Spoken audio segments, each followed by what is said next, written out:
absent. "I'm afraid I never got this," I said, handing it to Davies. "You won't go, will you?"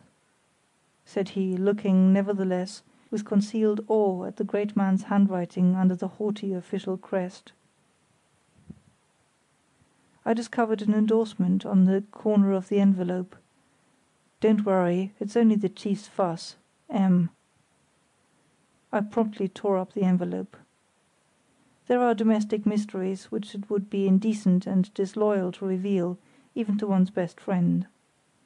The rest of my letters need no remark. I smiled over some and blushed over others; all were voices from a life which was infinitely far away.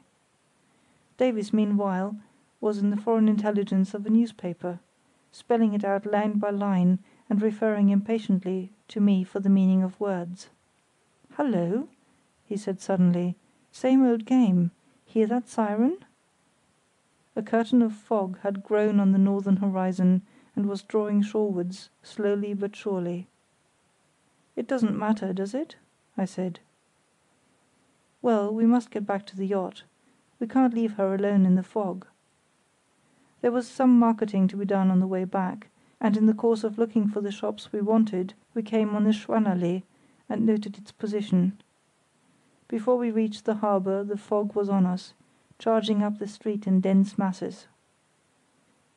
Happily a tramline led right up on the pierhead, or we should have lost our way and wasted time, which, in the event, was of priceless value.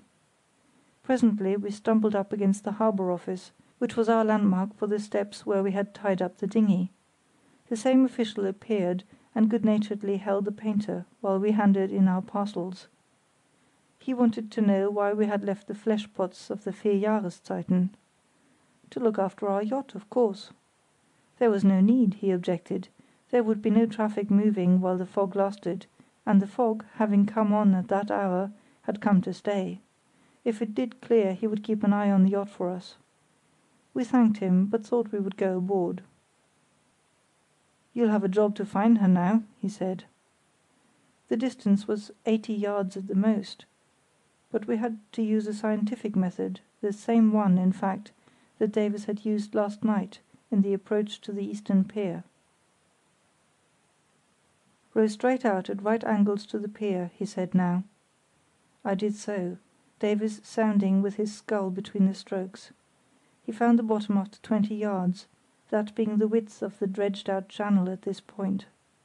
Then we turned to the right, and moved gently forward, keeping touch with the edge of the mud bank, for all the world like blind men tapping along a curbstone, and taking short excursions from it, till the Dulcibella hove in view. "That's partly luck," Davies commented. "We ought to have had the compass as well." We exchanged shouts with the man on the pier to show we had arrived. "It's very good practice, that sort of thing," said Davies when we had disembarked.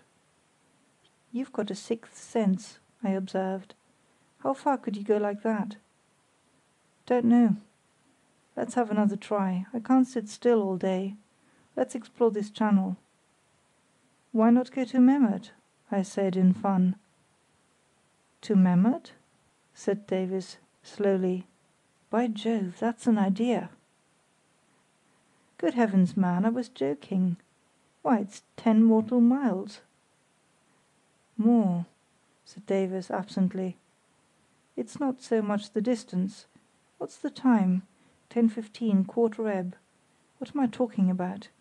We made our plans last night." But seeing him, to my amazement, serious, I was stung by the splendour of the idea I had awakened. Confidence in his skill was second nature to me. I swept straight on to the logic of the thing, the greatness, the completeness of the opportunity, if by a miracle it could be seized and used. Something was going on at Memmert to day. Our men had gone there. Here were we, 10 miles away, in a smothering, blinding fog. It was known we were here; Dollmann and Grimm knew it. The crew of the Medusa knew it. The crew of the Kormoran knew it. The man on the pier, whether he cared or not, knew it. But none of them knew Davies as I knew him. Would anyone dream for an instant? "Stop a second," said Davies. "Give me 2 minutes." He whipped out the German chart. "Where exactly should we go?" Exactly. The word tickled me hugely. "To the depot, of course. It's our only chance." "Listen, then. There are two routes, the outside one by the open sea, right round Juist, and doubling south. The simplest, but the longest. The depot's at the south point of Memmert, and Memmert's nearly 2 miles long." "How far would that way be?" "16 miles good. And we should have to row in breaking swell most of the way, close to land." "Out of the question. It's too public, too, if it clears. The steamer went that way and will come back that way. We must go inside over the sands. Am I dreaming, though? Can you possibly find the way?" "I shouldn't wonder. But I don't believe you see the hitch. It's the time and the falling tide. High water was about 8:15, it's now 10:15, and all those sands are drying off. We must cross the sea gat and strike that boom channel, the Memmert Balje. Strike it, freeze on it, can't cut off an inch, and pass that watershed you see there before it's too late. It's an infernally bad one, I can see. Not even a dinghy will cross it for an hour each side of low water." "Well, how far is the watershed?"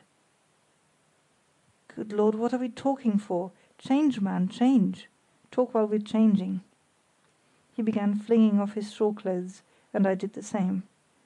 "It's at least 5 miles to the end of it, 6 allowing for bends. Hour and a half hard pulling, 2 allowing for checks.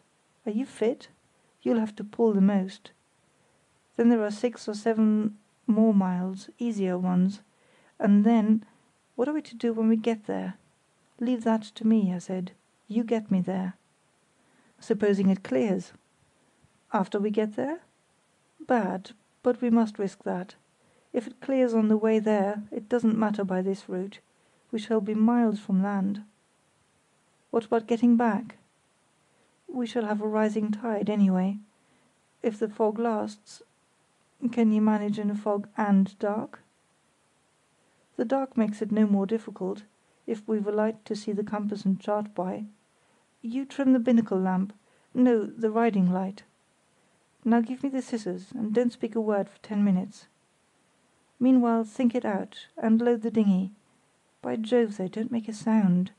Some grub and whisky, the boat compass, lead, riding light, matches, small boat hook, grapnel and line.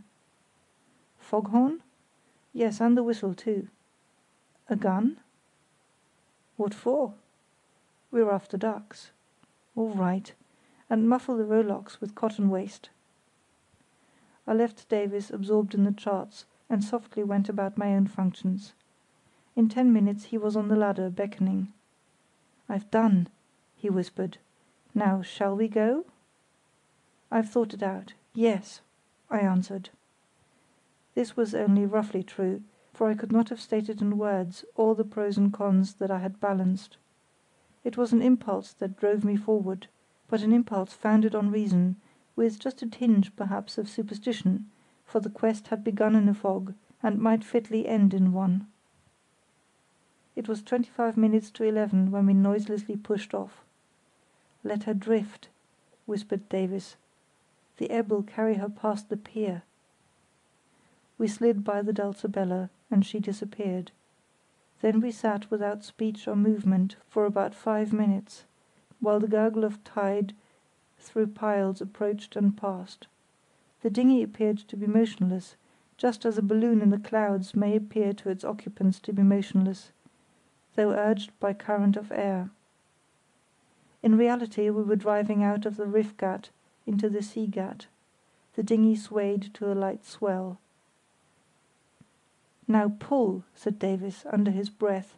"Keep it long and steady, above all steady, both arms with equal force." I was on the bow thwart, he vis-à-vis to me on the stern seat, his left hand behind him on the tiller, his right forefinger on a small square of paper which lay on his knees. This was a section